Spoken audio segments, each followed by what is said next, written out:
Yeah, I just was, someone was telling me that, maybe Sean was telling me that I evidently, after the shot, just kind of did a little shuffle off to Buffalo or whatever it was, leaving the scene from the shot where the shape is supposedly dead on the ground.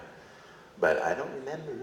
We were both involved in that shot. John sent me across the street to get that because you just needed a patch of grass and you needed high angles. So we went up in another house we were using.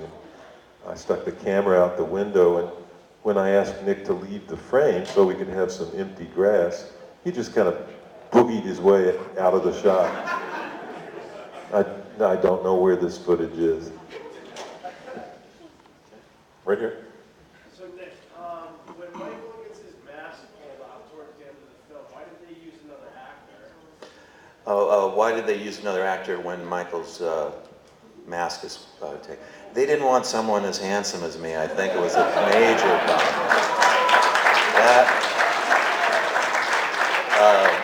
I wonder. I know they wanted another look. That's a good question to ask John. What he thought he was getting with the look that he got, because I assumed it would have been someone more, angelic or something like that, or kind of like what they were going for in the this new sequel with the little, kind of puffy little kid, that kind of look, or something that's so against your imagination of what that character might be. Something. I didn't think it spoke to me as to what it meant. Maybe that's kind of implied in your question too. But they certainly didn't want to see me. Those rats. Insensitive. Right here.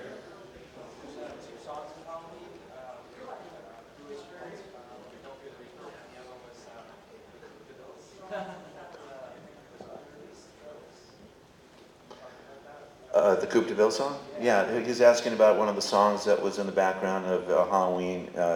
John and Tommy and myself are all graduates of USC Film School. We all came out of rock and roll in one incarnation of our lives or another, and we've all had, fantasies of continuing that in that world. But in that sense, we would always do music for our movies. In fact, John wrote a song for a short that he and I and a number of other students did at USC Film School that won an Academy Award called The Resurrection of Bronco Billy, which John wrote the song for, and we sang on. Tommy wasn't there at the time. But I mean, since then, we'd always get together and play. We had a vanity group called the Coupe de Villes. So we had, we would write songs. John would write a whole bunch of songs, and one of those found its way into the movie. It's cheap that way, actually, isn't it? If your pals are doing the music. I believe that one was called The Rockin' King of Boppin' Soul. And it actually was the birth of the Coupe de Villes, if you recall, Nick. I was new in town, and you guys have been kind of doing music on various people's. I believe this particular student film was for Ellen Chassett. And John sort of invited me into the circle. That was when we met, you and I. And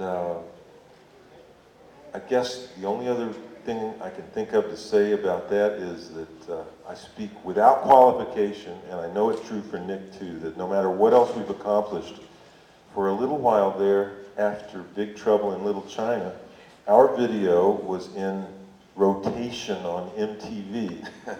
And that was, for each of us, the career high point. Ready? Hey, this question's for Nick. Can you tell us some experiences you had with the Captain Kirk mask that Tommy Perverted? The experiences I had with the mask? He means when you took it into the van and kind of shut the door and nobody else was looking.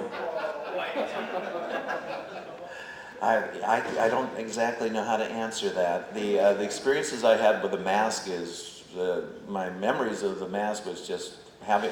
I did notice when so many people were talking about the mask. Of course, that's I guess what I'm known for here in this venue.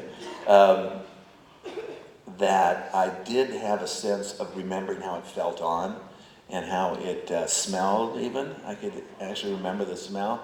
And you know, you're under that quite a bit of the time when you're doing this work. And but outside of that, there was no intimate relationship. Nick, I have a question of you. I've been telling a lot of Halloween stories, and there's always a little blank spot, and I need you to clear this up for me. I came back to the studio on my job as production designer with 2 masks. One was this modified Captain Kirk mask that I played around with until I liked the way it looked. And the other was an Emmett Kelly mask that I got just for choices. You know, I really enjoyed. John didn't care much about choices, but I always insisted on bringing him some anyway. And I brought them into the studio. Was it you who went into the little dressing room or the bathroom and modeled each one, or was it somebody else? No, Who did it? I don't have any memory of that. I think that was all decided by the time John asked me, "Why don't you play the guy there?"